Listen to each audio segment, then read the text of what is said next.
Good morning student. आज हम BSc third year की पेपर फर्स्ट की यूनिट 5 के टॉपिक इन्वर्सन प्रतिलोमन के बारे में अध्ययन करेंगे। तो आज का हमारा टॉपिक है प्रतिलोमन इन्वर्सन। तो कुछ जो सम एलिमेंट्री ट्रांसफॉर्मेशन थे उसके अंतर्गत हमने इससे पिछली कक्षाओं में 4 ट्रांसफॉर्मेशन के बारे में पढ़ा। सबसे पहले हमने ट्रांसलेशन, जो भी ट्रांसफॉर्मेशन थे उनमें पहला पढ़ा था हमने ट्रांसलेशन, स्थानांतरण। सेकंड रोटेशन के बारे में पढ़ा। इसके बाद मैग्नीफिकेशन थर्ड के बारे में पढ़ा। और फोर्थ में हमने रोटेशन एंड मैग्नीफिकेशन के बारे में चर्चा की। आज का ट्रांसफॉर्मेशन है इन्वर्सन प्रतिलोमन W=1/z। यदि W बराबर हमने रो इंटू ई की पावर आयोटा फाई तथा Z equal r into e की पावर आयोटा थीटा, तो W=1/z, तो imply that rho into e की power iota phi =1/r into e की power iota theta =1/r into e की power minus iota theta. तो imply that दोनों पक्षों में क्या करेंगे, मापांकी और कोणांक की तुलना करने पर, तो रो इक्वल टू कितना आ गया 1/r एंड तथा phi equal to minus theta. तो that is modulus of W equal to 1 modulus of Z equal to आएगा, that is argument of W equal to minus of argument of Z। Phi है वो argument of किसका, argument को बताता है W के को, और थीटा किसका आर्ग्यूमेंट है Z का, तो minus of argument of Z।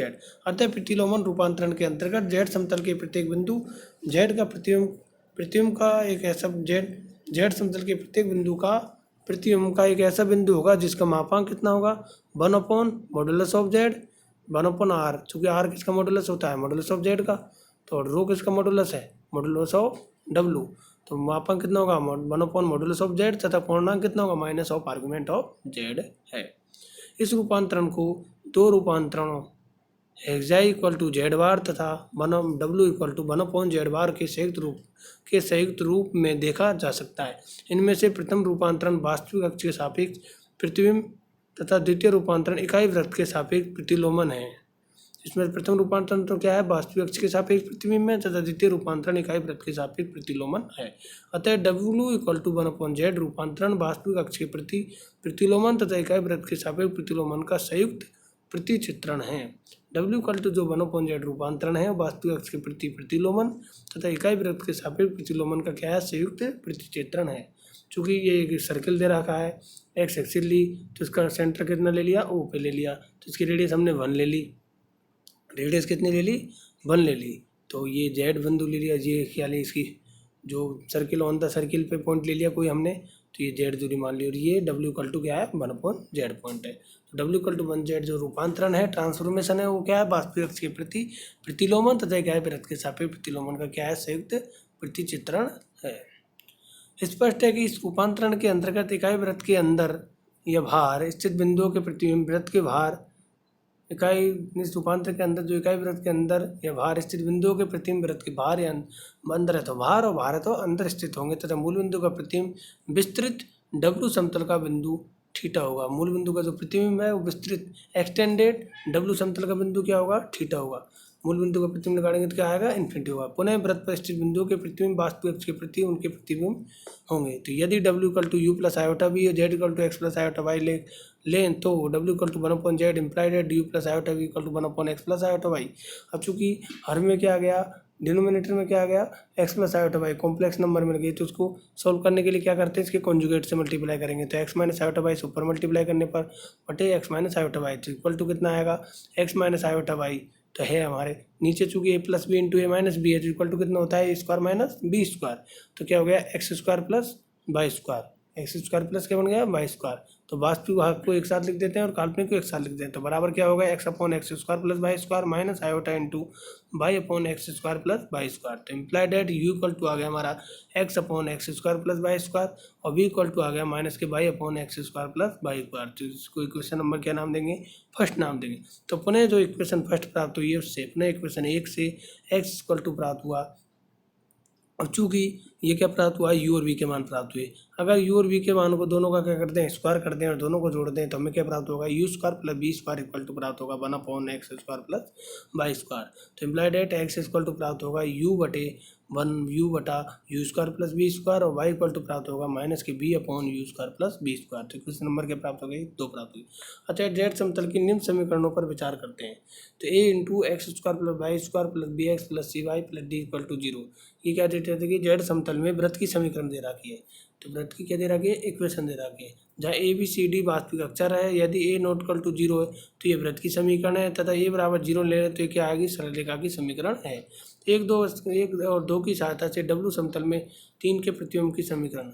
तो डब्ल्यू समतल में एक इक्वेशन 1 और इक्वेशन 2 की सहायता से, ये तो जेड समतल में क्या आ गई, निम्न समीकरण पर विचार। कोई सब जेड समतल में कोई इक्वेशन दे रखी है, उस पर विचार करते हैं। अगर ये का मान नॉट इक्वल टू 0 है तो क्या होगी, सर्किल की इक्वेशन होगी। अगर ये का मान 0 कर देंगे तो किसकी इक्वेशन हो जाएगी, ये सरल रेखा की इक्वेशन हो जाएगी। तो अब 1 और 2 की सहायता से हम इस इक्वेशन को क्या करते हैं, 1 2 की सहायता से डब्ल्यू समतल में 3 के प्रतिबिंब की समीकरण होगी।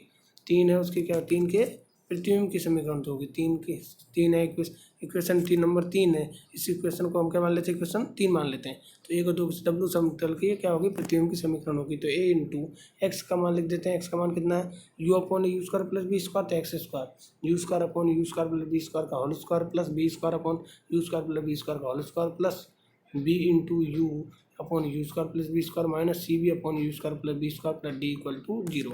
तो हमने क्या किया, इसमें x और y का मान, दोनों का मान क्या कर दिया, पुट कर दिया इक्वेशन 2 से। तो इम्प्लाइड है d into u square plus B square plus B U minus C B plus A equal to 0। तो इक्वेशन नंबर क्या प्राप्त हुई, 4, जो कि एक वृत्त की समीकरण है जब d का मान क्या हो, नॉट इक्वल टू 0 हो। और जब d का मान 0 आ जाएगा तो किसकी इक्वेशन प्राप्त होगी, हमें सरल रेखा की समीकरण प्राप्त होती है। अगर d का मान 0 हो तब तो सरल रेखा की समीकरण प्राप्त होगी, और जब d का मान 0 नहीं है तो हमें किसकी इक्वेशन प्राप्त होगी, वृत्त की समीकरण प्राप्त होगी। तो उपयुक्त समीकरण 3 तथा 4 के अवलोकन से स्पष्ट है कि रूपांतरण जो w इक्वल टू 1/z दे रखा है उसके अंतर्गत ये 4 पॉइंट प्राप्त होंगे आपको। तो इक्वेशन क्या होगी, 4 प्राप्त होगी। और जो जेड समतल की निम्न समीकरण, जो जेड समतल में कोई समीकरण दे रखा है उस पर विचार करते हैं। इक्वेशन नंबर कितना है, 3 है। ये इक्वेशन कितनी है, 3। तो इक्वेशन 3, ये इक्वेशन नंबर 3 है, ध्यान रखें। a into x² plus Y square plus B X plus C Y plus D equal to 0। मैंने इसमें इक्वेशन नंबर 3 नाम नहीं दिया है, आप दे लेना इसको, इक्वेशन नंबर 3 लिख लेना। और इक्वेशन जो 4 प्राप्त हुई, इन दोनों समीकरणों पर क्या करते हैं, विचार करते हैं। तो पहला देखें, मूल बिंदु से नहीं गुजरने वाले वृत्तों के मूल बिंदु से नहीं गुजरने वाले वृत्तों के प्रतिबिंब मूल बिंदु से नहीं गुजरने वाले वृत्त है। अगर मूल बिंदु से कोई वृत्त नहीं गुजर रहा है, मूल बिंदु से नहीं गुजर रहा है, इसका मतलब क्या है, 0,0 पॉइंट क्या हो रहा है, सेटिस्फाई नहीं हो रहा। तो नहीं गुजरने वाले वृत्तों के प्रतिबिंब है, वृत्त का प्रतिबिंब क्या प्राप्त होगा, हमें वृत्त प्राप्त होगा। मूल बिंदु से नहीं गुजरने वाले क्या है, वृत्त है। मूल बिंदु से गुजरने वाले वृत्त प्राप्त होंगे। सेकेंड है, मूल बिंदु से गुजरने वाले वृत्तों के प्रतिबिंब, अगर मूल बिंदु से गुजरने वाले वृत्तों के प्रतिबिंब मूल बिंदु से गुजरने वाले वृत्तों के प्रतिबिंब, इसका मतलब क्या है, एक्स और वाई दोनों का मान कितना होगा, 0 होगा। तो इसका मतलब कितना होगा, डी इक्वल टू क्या प्राप्त होगा, हमें एक्स और वाई दोनों का मान 0 लिख देंगे तो क्या आएगा, डी इक्वल टू 0 प्राप्त होगा। तो इक्वेशन क्या प्राप्त होगी, a into X square plus Y square plus B X plus C Y equal to 0 प्राप्त होगी। और इसमें भी अगर मूल बिंदु से गुजरने वाले वृत्तों के डी इक्वल टू 0 प्राप्त होगा, डी इक्वल टू इसमें 0 लिख देंगे तो हमें क्या प्राप्त हो गई, चूँकि डी इक्वल टू 0 प्राप्त हुआ तो वृत्त की समीकरण प्राप्त हुई। जब डी बराबर 0 को इसमें लिख देंगे क्वेश्चन 4 में, तो हमें क्या प्राप्त होगी कि B U minus C B plus A equal to 0। किसकी रेखा की इक्वेशन प्राप्त होगी, हमें सरल रेखा की इक्वेशन प्राप्त होगी। तो क्या लिखेंगे, सेकंड में मूल बिंदु से गुजरने वाले वृत्तों के प्रतिबिंब मूल बिंदु से नहीं गुजरने वाली सरल रेखा है। मूल बिंदु से नहीं गुजरने वाली सरल रेखा है। डी का मान 0 लिखा तो मूल बिंदु से नहीं गुजरने वाली क्या है, सरल रेखा है। अगर इसमें मूल बिंदु से गुजारते तो हमें इक्वल टू 0 हो जाता है इसमें। तो नहीं गुजरने, मूल बिंदु से नहीं गुजरने वाली क्या है, सरल रेखा है। तीसरा पॉइंट देखें, मूल बिंदु से नहीं गुजरने वाली रेखाओं के प्रतिबिंब मूल बिंदु से नहीं गुजरने वाली रेखाओं के प्रतिबिंब, और रेखा कब प्राप्त होगी, जब ए का मान कितना हो, 0। तो हमें क्या प्राप्त होगी, रेखा प्राप्त होगी। एक्स और वाई का मान क्या नहीं है, 0 नहीं, तो ए बराबर 0। अब ए बराबर 0 इसमें लिख देंगे तो हमें किसकी प्राप्त इक्वेशन प्राप्त होगी, मूल से नहीं गुजरने वाली रेखाओं के प्रतिबिंब तो ए बराबर 0 प्राप्त हुआ। अब ए बराबर 0 इसमें लिख देंगे, चूँकि ए बराबर 0 इसमें कब प्राप्त होगा, चूँकि ए बराबर 0 इसमें कब प्राप्त होगा, ए बराबर 0 हमें उसी कंडीशन में प्राप्त होगा जब क्या हो, जब हमारा ए बराबर 0 में जब भी प्राप्त होगा जब ये इक्वेशन 4 किससे गुजरे, मूल बिंदु से गुजरे। तो मूल बिंदु से गुजरेगी तो जब भी हमें क्या प्राप्त होगा, ए बराबर 0 प्राप्त होगा। तो क्या प्राप्त होगा, क्या लिख सकते हैं, मूल बिंदु से नहीं गुजरने वाली रेखाओं के प्रतिबिंब मूल बिंदु से गुजरने वाले वृत्त हैं। मूल बिंदु से गुजरने वाले क्या है, वृत्त हैं। इसके बाद नंबर पॉइंट 4 देखें। फर्स्ट पॉइंट था मैंने आपको क्लियर कर दिया था, मूल बिंदु से नहीं गुजरने वाले वृत्तों के प्रतिबिंब, नहीं गुजरने वाले वृत्तों के प्रतिबिंब, मूल बिंदु से नहीं गुजरने वाले वृत्तों के प्रतिबिंब, मूल बिंदु से नहीं गुजर रहा तो वृत्त का प्रतिबिंब थी, वृत्त ही है दे रहा का इक्वेशन। तो मूल बिंदु से नहीं गुजरने वाले वृत्तों के प्रतिबिंब, मूल बिंदु से वृत्त, बिल्कुल वो क्लियर है, कोई दिक्कत नहीं। लास्ट है 4 है, मूल बिंदु से गुजरने वाले रेखाओं के प्रतिबिंब। अब रेखा प्राप्त कब होगी, जब ए बराबर 0 हो और मूल बिंदु से और गुजर रही है तो एक्स और वाई 0 है, तो डी बराबर कितना हो गया 0, तो B X plus C Y equal to 0 रेखा ही है। अब ए भी 0 डी भी 0 है, ध्यान रखें, ए भी 0 है डी भी 0 है, ए भी 0 है और डी भी 0 है, तो B U minus C B equal to क्या हो गई, तो ए भी 0 डी भी 0 दोनों 0 कर देंगे तो इक्वेशन क्या प्राप्त होगी, B U minus C B equal to 0। तो मूल बिंदु से गुजरने वाली रेखाओं के प्रतिबिंब मूल बिंदु से गुजरने वाली रेखाएं हैं। तो चारों पॉइंट क्लियर हो गए आपके। आप जो भी कहता है क्वेश्चन उसी हिसाब से रखते जाएं। मूल बिंदु से नहीं गुजार रहा तो नहीं मत गुजारो, एक्स और वाई का मान 0 मत रखो, और मूल बिंदु से गुजार रहा है तो एक्स और वाई का मान क्या कर दो 0 लिख दो। तो ये चारों पॉइंट क्या हो गए, आपको मैंने क्लियरली समझा दिए। तो ये आपका जो ट्रांसफॉर्मेशन है उसमें इन्वर्सन प्रतिलोमन ट्रांसफॉर्मेशन का जो आर्टिकल है वो क्या गया, क्लियर हो गया। तो चारों पहले जो कहता है उसी अनुसार करें, ठीक है। इसके बाद अगला हमारा जो प्रतिलोमन का जो आपका ट्रांसफॉर्मेशन दे रखा है इन्वर्सन, उसको निम्न उदाहरण की सहायता से भी समझ सकते हैं। तो उदाहरण देखें, रूपांतरण W इक्वल टू 1/z के अंतर्गत अनंत पट्टी 1/4 less than Y less than 1/2 का प्रतिबिंब ज्ञात कीजिए। बाई का मान क्या है, 1/4 1/1 ओपन इंटरवल 1/4 1/2 है का प्रतिबिंब क्या करना है, ज्ञात करना है। तो सॉल्यूशन देखें, W इक्वल टू 1/z दे रखा, तो W इक्वल टू होता है u प्लस आयोटा बी तथा z इक्वल टू क्या लिखते हैं x प्लस आयोटा बाई लिखने पर। तो W equal to 1/z implied at u plus iota B equal to 1/x plus iota बाई बराबर x माइनस आयोटा बाई बटे X square plus Y square. तो इम्प्लाइड एट u और b का मान निकल जाएगा। दोनों पक्षों में वास्तविक तथा काल्पनिक भागों की तुलना करने पर तो implied at u equal to प्राप्त हुआ x upon x square plus Y square, b equal to प्राप्त हुआ minus k y upon x square plus Y square. तो implied at u upon b equal to प्राप्त हुआ minus k x upon y. तो implied at x equal to प्राप्त हुआ minus k u upon b into Y. तो इसलिए b equal to प्राप्त होगा minus k y upon x square मान कितना है U square into Y square upon B square plus Y square बराबर माइनस की बी स्क्वायर अपॉन है U square plus B square into Y. तो वो implied at Y equal to प्राप्त हुआ माइनस के B upon U square plus B square. तो Y equal to कितना प्राप्त हुआ, माइनस के B upon U square plus B square. जब वाई का मान कितना दे रखा हो 4 हो, अतः जब वाई इक्वल टू 1/4 हो तो माइनस के B upon U square plus B square equal to 1/4। तो implied at U square plus B square equal to minus के 4b। तो implied at U square plus B square plus 4b equal to 0।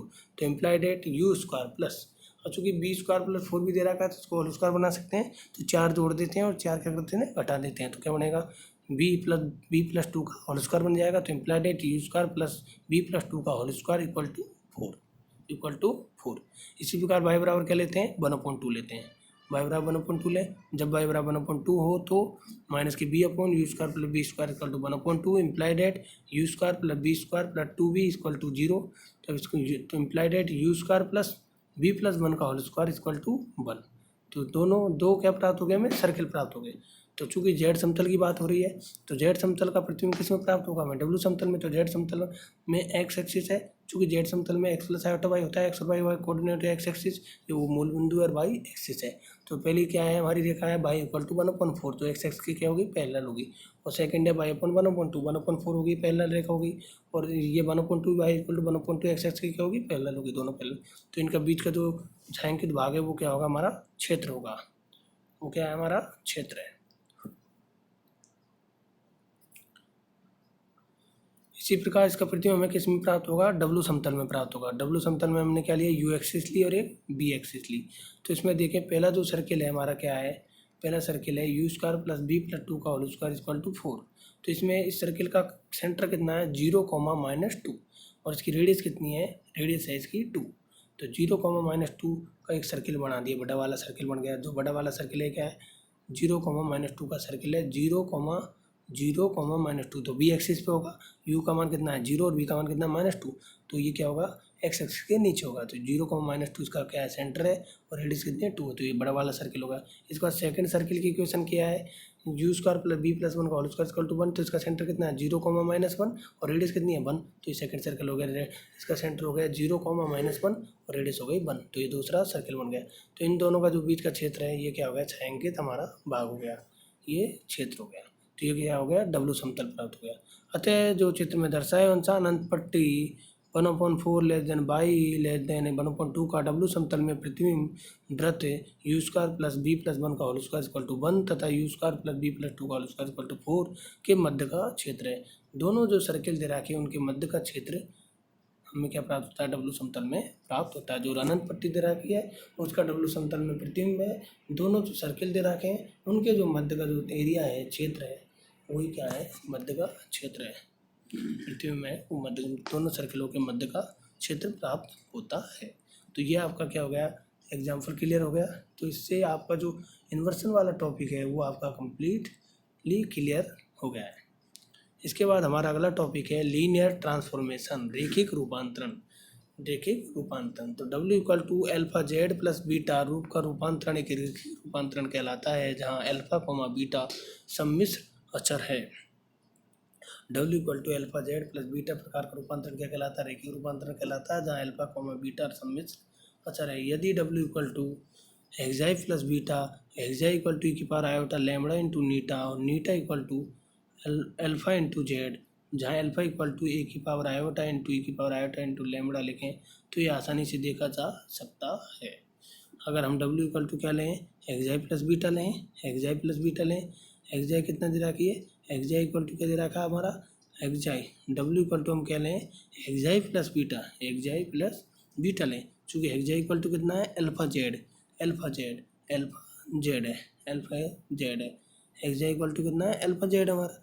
तो उसमें xi को किस रूप में लिखें, e⁴ लैम्बडा × नीटा, और नीटा = कितना था, अल्फा z है। तो अल्फा = क्या दे रखा था, आप e⁴ लैम्बडा लिखें तो आसानी से देखा जा सकता है।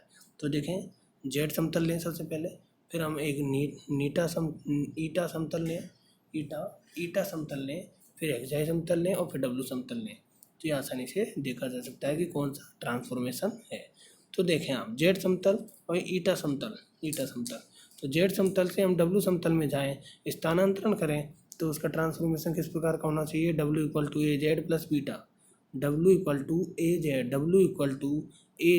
az + बीटा प्रकार का जो रूपांतरण है वो क्या कहलाएगा, az + बीटा प्रकार का जो रूपांतरण है वो स्थानांतरण परिवर्तित करता है। अगर नीटा = az ले लिया हमने, नीटा = क्या ले लिया, az, तो क्या आ गया, आवर्धन आ गया। xi = e⁴ लैम्बडा × n ले लिया तो क्या आ गया, हमें आवर्धन से घूर्णन प्राप्त हो गया, रोटेशन प्राप्त हो गया। और W = xi + बीटा लें, W = क्या लें, xi + बीटा लें, तो हमें क्या प्राप्त होगा, स्थानांतरण प्राप्त होगा। W = xi + बीटा लें तो क्या प्राप्त होगा, स्थानांतरण प्राप्त होगा। और अगर W = α/z + बीटा लें, W = xi + बीटा लें तो हमें स्थानांतरण प्राप्त होगा। और W = α/z + बीटा लें तो क्या है, लीनियरली ट्रांसफॉर्मेशन है। तो यह रूपांतरण आवर्धन, घूर्णन तथा स्थानांतरण का संयुक्त प्रतिचित्रण है। आवर्धन, घूर्णन तथा स्थानांतरण का संयुक्त प्रतिचित्रण ये है। उपयुक्त चित्र में स्पष्ट है कि W = α/z + बीटा रेखिक रूपांतरण के अंतर्गत सर्वप्रथम जेड समतल के क्षेत्र का जो जेड समतल का जो क्षेत्र है उसका जो अल्फा है उसका मॉडुलस है 1 के बराबर। तो A = मॉडुलस ऑफ अल्फा गुणा आवर्धन होता है।